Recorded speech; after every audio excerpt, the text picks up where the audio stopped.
Hello all, welcome back to my channel. ఇవాళ మనం chicken ఫ్రైని ఈజీగా ఎలా చేసుకోవాలో చూపిస్తాను. నా వీడియో కనుక కొత్తగా చూస్తున్న వాళ్ళు సబ్స్క్రైబ్ చేయండి, లైక్ చేయండి, షేర్ చేయండి. అయితే మనం ఫస్ట్ చికెన్ని మొత్తం కడిగేసి తీసుకోవాలి.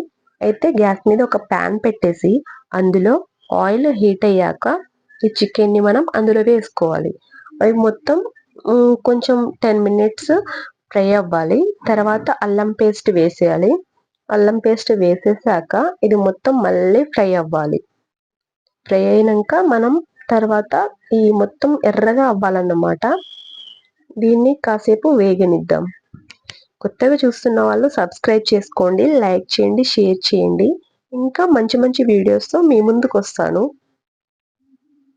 ఇలా మొత్తం ఇది కింద అంటుకుపోకుండా మనం ఫ్రై చేస్తూ ఉండాలి. 5 మినిట్స్ పైన మొత్తం మూత పెట్టేసి అది మగ్గాక ఇలా ఎర్రగా అయిపోవాలి. తర్వాత ఎర్రగా అయిపోయిన తర్వాత వీటిని మనం ఈ ముక్కల్ని చికెన్ ముక్కల్ని వేరే గిన్నెలోకి తీసుకోవాలి.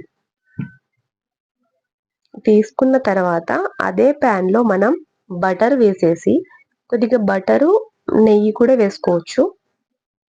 వేసిన తర్వాత ఇవి మనం ఫ్రై చేసుకున్న చికెన్ ముక్కలు పక్కనే ఉంచాలి. ఈ నెయ్యిలో మనం ఏం చేయాలంటే ఈ బటర్ వేసిన దాంట్లో ఆనియన్స్, మిర్చి వేసుకోవాలి. ఇవి మొత్తం అంటుకుపోకుండా ఫ్రై చేస్తూ ఉండాలి. దీంట్లోనే కొత్తిమీర వేసేయాలి. ఇది మొత్తం మగ్గాలి. ఇవి కూడా కొంచెం దూరగా వేగిన తర్వాత, అంటే మరీ ఎక్కువ ఫ్రై కాకుండా ఇలా కొంచెం పచ్చి వాసన లేకుండా మొత్తం ఫ్రై అయిన తర్వాత ఈ చికెన్ ముక్కలు మనం పక్కకు తీసుకున్నాం కదా, వాటిని వేసేయాలి. వేసేసి మొత్తం ఫ్రై చేసుకోవాలి. 5 మినిట్స్ 10 మినిట్స్ అంతే. తర్వాత సాల్ట్ వేసేయాలి. సాల్ట్ వేస్తే తొందరగా ఉడికిపోద్ది. తర్వాత కారం వేసేయాలి. కారం వేసిన తర్వాత పసుపు వేసేయాలి. ధనియాల పొడి, మనకు కారం ఎంత కావాలో అంత ఎస్టిమేషన్ వేసుకొని మనం పెట్టుకోవచ్చు. ఎక్కువ ఉప్పు కూడా ఎక్కువ వేసుకోవద్దు, సాల్ట్ కొద్దిగా తక్కువ వేసుకోవాలి. తర్వాత ఇప్పుడు మన దగ్గర ఉన్న మసాలాలన్నీ గరం మసాలా, ధనియాల పొడి అన్నీ వేసుకోవాలి. ఇందులోనే మనం ఏం చేయాలంటే సాస్ ఉంటుంది కదా, సోయా సాస్, అది కూడా కొద్దిగా వేయాలి. వెనిగర్ 2 డ్రాప్స్ వేయాలి.